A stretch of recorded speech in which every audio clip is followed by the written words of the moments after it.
ก็ชิ้นแห้งไม่แม่นชิ้นแห้งอันนี้ยาสูบนี่แม่นเมื่อไหร่นี่นะนี่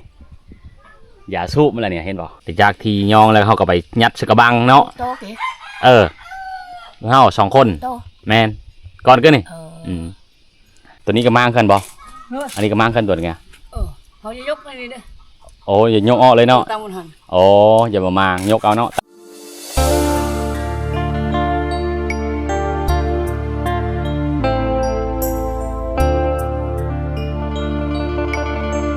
เอาสบายดีทุกคนแล้วก็สบายดี FC บ้านตรงสีนะ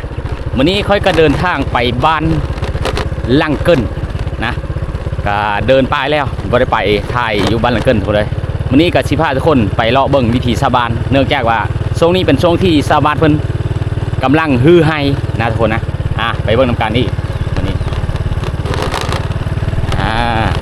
เพราะว่าเป็นช่วงนี้เป็นช่วงที่ชาวบ้านเพิ่นกันเริ่มที่ว่าฮือไฮทุกคนเลยนะ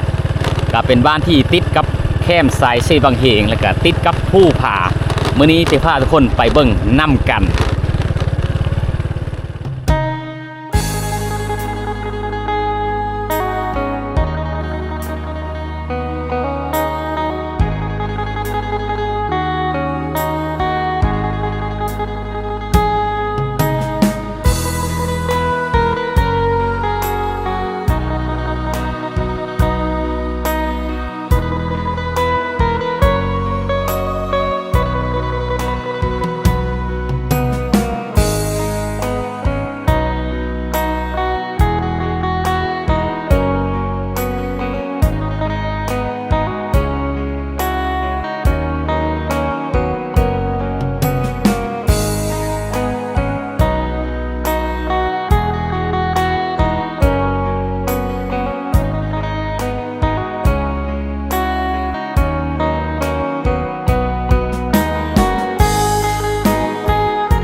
ตาฮึดอะเลาะบ่ไหนตาฮึดอะเลาะไหนเนาะอ๋อเอาอันนี้คือเอาเอ็ดฮึดกระบังตัวเลยเดี๋ยวกระบังเขาจะได้ยองได้ยองคันเดี๋ยวไม่เท่าเอ็ดยองกันเนี่ยอยากกระบังเนาะอยากกระบังอ๋อแต่จากที่ยองแล้วเขาก็ไปยัดสกระบังเนาะเขา2 คนแมนก่อนก็นี่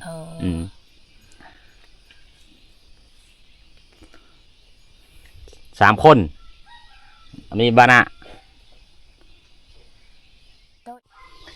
ทรงนี้เป็นทรงที่ว่าชาวบ้านเพื่อนนี่เอายาสูบนะบางคนก็ฮือให้ทุกคนเลยนะเขาจุดมาแล้วให้แต่ว่าทรงนี้จุดมาแล้วโหได้นะส่วนหลายบ้านก็เป็นบ้านที่ดังเดิมที่เขาเจ้ายุคนั้นเห็นตัวนะนี่ได้อันนี้บอแมนฮึดกระบังอันนี้เขาเจ้าเอ็ดยาซับเด้หลังจากที่เขาเอ็ดมาแล้วล่ะเขาเจ้ามาเซฟเสื้อต่อแบบนี้นะหลังจากนั้นเขาจะว่ามันแห้งๆกับเขามัดเข้ากันมันเป็นซับมาซะเด้คนเด้มีแต่ยาสูบมาแหละบ้านจะว่าเป็นบ้านเลอว่าเป็นบ้านลังเกินบ้านเลอบ้านมาซบลู่คือกันหมดทุกคนเลยนะนี่ตัวนี้ละแมนยาสูบกระบังอันนี้เด้นะบางกอบโคก็กำลังยัดนี่เด้ได้กำลังได้3 กระบังเลยได้บากบโคกะนะนี่จะสูบเลยทัวร์นี่อันนี้ก็แม่นนี่มีแต่จะสูบมาแล้วนี่ได้เอ็ดขายนะมีผู้ซื้อกับขายนี่ได้แต่ปัญหาเวลาเอ็ดขายยาเอ็ดอย่าเพิ่มมันถือฝน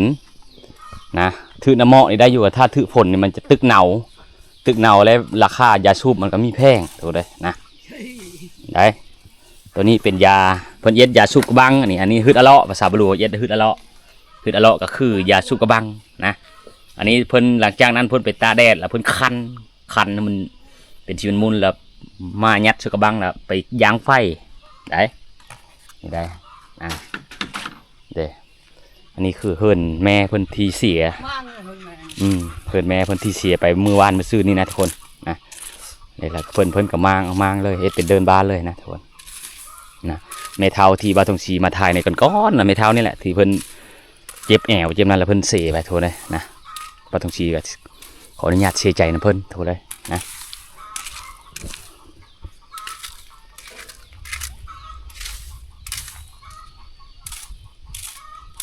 ตัวนี้ก็มั่งกันบ่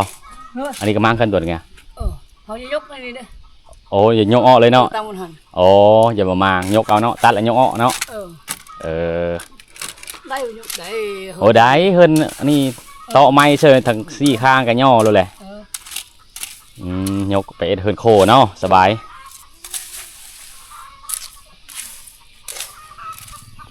เด้ทุกคนมาเบิ่งยากระบังอันนี้ยากระบังของไม่เท่าเพิ่นตัวนี้นี่ได้แม่นหมดเลยจากเครือบังจากบังนี่2 4 6 8 10 13บังเด้ทุกคนเลยคือบางตรงชีได้อธิบายในคลิปก่อนๆคือถ้าบางตรงชีถ่ายทุกคนเลยถ้าว่าเอ็ดยาสูบกระบังนี่ถ้าเฮาดังไฟแห้งเกินไปแล้วมันไม่แซ่บแล้วก็มันไม่หอมนะถ้าเฮาเอ็ดผิดสูตรได้คล้ายๆคือเฮายางน้ำไม่แห้งนะถ้าว่าคุมไฟแห้งน้ำไม่แห้งไม่กับราคาก็ตกอีกคือเก่าทุกคนเลยได้นะนี่โอ้อยู่เขตนี้ยังมีหมูน้อยทุกคนเลยได้มีหมูน้อยหลายเด้อันนี้คือยาตัวนี้เขาเรียกว่ายาซับเด้ยาซับเด้ทุกคนเลยหลังจากที่มันจะแห้งแล้วล่ะเพิ่นเอ็ดแบบนี้นี่เด้เห็นป่ะนี่เด้เริ่มเยอะเริ่มเพิ่นมัดเอาแล้วได้นี่ได้นี่เด้แมนหมดเลยนี่อันนี้ก็ยังท่านในแห้งเพิ่นท่านในเฮาซื้อกันเด้ตัวนี้เพิ่นเฮาแล้วนี่ทุกคนเด้เพิ่นเฮาเป็นซับแล้วนี่ซับหนึ่งกับประมาณอยู่100,000แล้วทุกคนเลยได้นี่แสนเงินดงกับแสนเงินกีบก็ซ้ำกันเลยเด้นี่นะอยู่เขตนี่มันเป็นติดกับชายแดนระหว่างลาวกับเวียดนามเลยเงินเวลาเงินนี่มันจะซ้ำกันเลยเขาจะเอาไหนถ้าว่าเขาเป็นยูเซโปนนี่100,000เงินเวียดนี่ตกอยู่ประมาณอยู่70หรือ80,000เงินลาวนะแมนเมื่อไหร่ทุกคนเลยนี่มีแต่ยาสูบล้วนๆเลยนี่ทุกคนบางครอบโคตรแห่งหลายก็หมู่ก็มีผู้เลิกเขาปูอิลีนะผู้เลิกมันงามเด้แมนเมื่อไหร่ผู้ถูกอยู่โฮนก็แมนเมื่อผู้เด้แมนเมื่อไหร่ไหนทุกคนเลยนะเด้โซลาร์โหมดหลังคาเฮิร์นเขาเจ้าก็จะจะเป็นแบบดั้งเดิมนะทุกคนเลย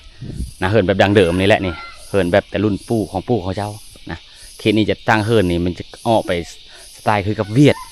มันจะมีปีอ้อต่างหากอีกได้ทุกคนเลยเวลาโตเพิ่นสร้างสาเฮิร์นทุกคนเลยนะอย่าสูบนี่บอกเลยทุกคนเลยนะบ้านหลังเกินนี่เป็นบ้านที่มีได้ง่ายไปเลยทุกคนแล้วกับบ้านบ่มีสัญญาณแล้วกับบ่มีไฟฟ้านะบ้านนี้ส่วนใหญ่ก็ใส่แสงโซลาร์เซลล์เด้ตัวนี้คือมะฮืดหรือว่ามะยาสูบนะบ่ต้องชี้กับว่าเป็นภาษาบาลูอย่าติดปากแล้วก็ชี้ว่าเป็นภาษาบาลูหลายแล้วทุกคนเลยนะอันนี้คือมะยาสูบเด้เพิ่นมาตาแดดให้มันแห้งได้ฮอดยามเพิ่นกาเพิ่นก็เอาไปอีกได้เอาไปกาคือเก่านะได้ทุกคนนี่เด้นี่แหละบอลตรงชีว่าหืดซับอันนี้แหละหืดซับอย่าซับเดี๋ยวเป็นซับแต่ข้าวแต่บอลตรงชียังมีลุงตาผ้าเข้าอยู่ในบ้านนี่บอลตรงชีเอามือตลอดเลยบอลตรงชีมันปฏิบัติหน้าที่อยู่เขตนี้เอามือตอนเพิ่นมันเท่ากับซับ1 2ซับทุกคนเลยนะนี่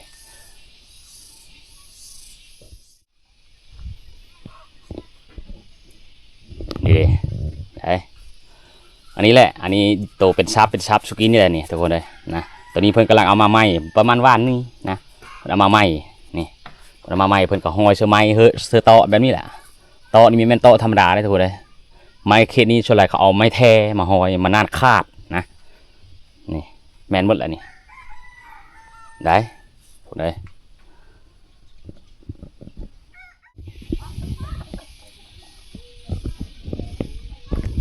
เอาได้สาวบันวังโมงเฮานี่ได้น้ำบาดาลเลยนะเนี่ยอันนี้ไม่แม่นน้ำดินเลยน้ำบาดาลได้มันมีบ้านที่บ้านทองชีไปถ่ายก็คือบ้านวังโมงก็ได้กันเลยทุกคนนะมูจะแห้งเลยได้โอ้นะต่ำนี่ก็ประมาณอยู่18 เมตรทุกคนน้ำบาดาลโอ้สบายแล้วบ้านหลังเกินแบบนี้เนาะยังแต่มีได้ไฟฟ้าเนาะได้ไฟฟ้าถือว่าโอเคเลยทุกคนนะโซลาร์บ้านเขาเจ้าก็ใช้แสงโซลาร์เซลล์นะบ้านหลังเกินนะได้น้ำลิ้นมาแล้วคราวนี้เนาะอันนี้คือดำบาดาลเลยนะโครงการยังนี่ โอ้สงสัยที่เป็นโครงการพลังบ้านตรงสีก็อ่านตรงภาษาอังกฤษไม่เป็นเลยทุกคนเลยนะอันนี้ก็คือเฮิร์นโคไม่เท่าป้อเห็นแต่ไก่นะโอ้ไก่หลายเนาะเด้อันนี้คือเห็นโคเพิ่นอันนี้เฮิร์นเอ็ดไม้เท่าไรนะออกมาใหม่เท่าเลยนี่ได้เอ็ดโฮออมเต็มอยู่แถวนี้แหละส่วนหลายยูเคสนี้เนี่ยเขาเจ้าจะตั้งเหินติดกันเลยเท่านั้นส่วนหลายกันนะเด้มาเบิ่งจะสูบป๊อดบอกว่าเหินเลยนะคนในปีนี้อันหยามทรงๆนี่นะนี่เพราะว่าเขาเกมเวลาจะน้อยนี่ฮอดหยามเขาซักให้หรือว่าจัดสลายเขาเจ้านี้แหละงวยอันนี้แหละนะนี่ได้นี่แล้วก็เทิงงวยเทิงขายพร้อมนะได้ผูกแม่นหมดแล้วนะนี่ตกอยู่ประมาณซับหนึ่งกับประมาณอยู่100,000 กีบนี่นะเงินกีบเงินเวียดนี่คล้ายๆซ้ำกันบางบ่อนก็120,000นะถ้าเอาเงินเวียด120,000เงินลาว100,000ได้นี่แม่นหมดเลยนี่มีแต่จะสูบเลยเนี่ยนะนี่เห็นป่ะตัวเลยนะอย่าว่าแต่ลังเคินเลยคู่คนเลยนะเขตนี้ตัวเลยนะหลายโอ้ยเทิงเฮินของแม่นมดเต็มอยู่เลยนะบ้านนี้กับนี่โอ้นี่เนี่ยทุกคนเลยเดี๋ยวเห็นป่ะอันนี้แหละยากระบังเลยเขายางนี่ป๊อตัวให้ก็เขาเอ็ดเตาถ่านพวกแม่ที่คนเลยนี่ได้โอ้เลยนี่กระบังเมื่อไรนี่แม่นเมื่อไรนี่อย่าไปคิดว่าบังไฟหรือบังข้าวหลามนะทุกคนเลยอันนี้คือยาสูบกระบังนี่ปอโตอันนี้กำลังสีบังไอ้อ้าวเขาเจ้าไปเมื่อแรกทุกคนเลยสลายไปทางนั้นกับแม่นี่ยาสูบกระบังมาเลยทุกคนเลยนะบ้านทองศรีพาทุกคนเลาะเบิ่งบ้านทุกคนเลยบ้านหลังเกินเป็นบ้านที่บ้านทองศรีได้มาช่วงก่อนก็มาเหมือนกันนะแต่มาสุดๆก่อนนะเฮิงแล้วทุกคนเลยนะแต่งานดองตอนนั้นประตูสีมานี่เฮิร์นกับเจ้านี่โอ้แบบนี้คักเลยทุกคนนะได้ส่วนหลายเขาเจ้าบ้านเขาเจ้านี่เขาเจ้าไปมาแล้วไปฮือให้ทุกคนเลยนะบอกกับโคยังไม่แล้วเด็คือกันเมื่อไรจะสูบคนหอยนี่ได้จากนั้นเขาเอ็ดมัดหนึ่งแบบนี้ได้เอากันนี่แหละนี่ได้เอาสกัดแบบนี้ได้ได้เนี่ยตอนนี้ยังมีแล้วนี่ทุกคนเลยเนี่ยแม่นไปเลยนี่สลายซาเลงยูเคมนี่กะว่าเรื่องแบร์นี่เขาจะปล่อยตรงนี้นะเขาไปช่วยได้เลงเขตนี้นะโคตรเลยนะ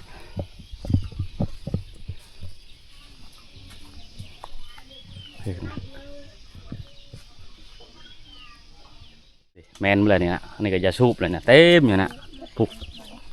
นี่ยาสูบเลยนะได้ว้ากุ้ยนะทุกคนเลยนี่ทางด้านนี้ก็จะแมนมาเลยมีแต่จะสูบโทษเลยนะได้โรงงานจะสูบอยู่เขตนี้นี่โอ้บอกเลยทุกคนเลยซ้ำสีเอานะนี่แมนหมดเลยนี่หากว่าชิ้นแห้งไม่แม่นชิ้นแห้งอันนี้จะสูบนี่แมนหมดเลยนี่นะนี่อย่าสูบหมดเลยเนี่ยเห็นบอกได้นี่นะทุกคนเลยนะถ้าชิ้นแห้งป่านนี้เดี๋ยวปุ๊บไปลึกแล้วนี่แมนมดนี่อย่าสูบมันละนี่ได้เด้แมนมาเลยนี่แบบนี้นี่มันจะตึกหนาวนี่มีแม่นตึกหนาวทุกคนอันนี้คือขี้เถ้ามันตกลงมานะเด้แมนมดมีแต่อย่าสูบมันละเนี่ยนี่หอยออมเฮ่อเลยนะแถวนี้นะนี่แต่ว่าทางสีเห็นลายๆก็มูว่าลิงจะสูบนี่จะเป็นบ้านบางโมงถูกเลยนะบางโมงนี่เป็นบ้านที่ว่ามีเนื้อที่หลายกว่าหันนะเนื้อที่หลายกว่ามันบนปูหมักเฟสปูอย่าสูบปูมะเขือได้นี่ได้เด้ส่วนหลายชาวบ้านเขาเจ้ากะใช้แสงโซลาร์เซลล์ได้ทุกคนเลยและแสงโซลาร์เซลล์นะแสงโซลาร์เซลล์ต่อไปใส่ดอกไฟบางอันก็ต่อใส่หม้อไฟได้เตาเฮิร์นนี่แหละใช้หม้อไฟนี่เตาเฮิร์นนี่แหละได้ตัวนี้จะแม่นหม้อไฟนะถ้าบางทีเรามีพิษอยู่เทิงเฮิร์นเขาใช้หม้อไฟแล้วต่อใส่ดอกเอา ถ้าว่าเป็นแสงซูเลอร์เซลล์ตัวรุ่นเขาเซอร์แบบไต้เลยแหละมันจะเพิ่นจะตั้งเทิงเฮิรนพุ่นนะได้เด้นี่เบิ่งกระบังนี่จะเพิ่งนี่แหละนี่แม่นบ่ล่ะนี่โซไลยาซับกับยากระบังนี่ราคาจะซ้ำกันเด้อทุกคนเลยนะตลาดบัตรเชนขายนี่กระบังมันจะว่าเฮิรนเหลือแม่นหมดเลยนี่เพิ่นยางไว้ตัวนี้ท่านอัดนี่เพิ่นกำลังยางกำลังตัวนี้อัดแล้วตัวนี้ย่างได้นี่คือบ่ต้องชี้ว่าแหละเพิ่นจะค่อยๆสุ่มไผ่เฮาแบบนี้แหละทุกคนเลยนะสุ่มไผ่เฮาแบบนี้ถ้าเฮาสุ่มแห้งเกินไปคือมันอธิบายไปชุกี้นะทุกคนเลยมันจะบ่หอมมันจะกึ้นเหม็นหรือว่ากึ้นเหม็นกึ้นขิวว่าซั่นซะคือคล้ายเฮากับเฮาต้มเหล้าซั่นนะต้มเหล้าทุกคนเลยนะเฮาต้มเหล้าถ้าว่ามันไหม้หม้อนี่เหล้ามันจะขิวนะเวลาเรากินเราต้มเองคือกันเราหม้อน้อยเขาเอิ้นว่านะทุกคนเด้เสือสายแล้วก็เอาน้องเขาก็ไปมาแล้วทุกคนเลยนะเด้ส่วนหลายเพิ่นก็ใช้แสงโซลาร์เซลล์เด้อันนี้ก็ยากระบังนะนี่ทุกคนเลยอ๋อตัวนี่ดินี่นะคู่ลังเฮิรนเลยนะเวลายาสูบกระบังนี่คู่ลังเฮิรนเลยเพราะว่าเพิ่นก็มีการสูบยาเด้สูบยาเกณฑ์นี้นะเด้จะได้นี่ฮอดยามเขาคือบ่ต้องเสียแล้วเขาเจ้าซักให้เขาเจ้ากะสีเอาไปสูบเด้ตัวนี้ก็บางอันก็เพิ่นถือไปเลยบางคนก็เอายาซับนี้ไปสูบบางคนก็เอายากระบังถ้าเอายาซับไปนี่เพิ่นจะเอาตัวนี้เลยได้ถูกเลยเอาใบนี้ห่อเลยนะห่อมันเองเลยนะห่อไปเลยยุบแบบว่าสูบควันตูดเลยนะถ้าว่าอันยาสูบกระบังนี่เขาจะได้เอาเจหรือว่าภาษาบาลีเขาเอิ้นว่าอีเจยนะอีเจยห่อแล้วก็ง่วยนะเด้มาทางนี้กับแม่นมาเลยแต่ทนได้ป้อหลายเลยนี่นะเต็มเลยนะทุกคนมีแต่ยาสูบนี่ยาสูบกระบัง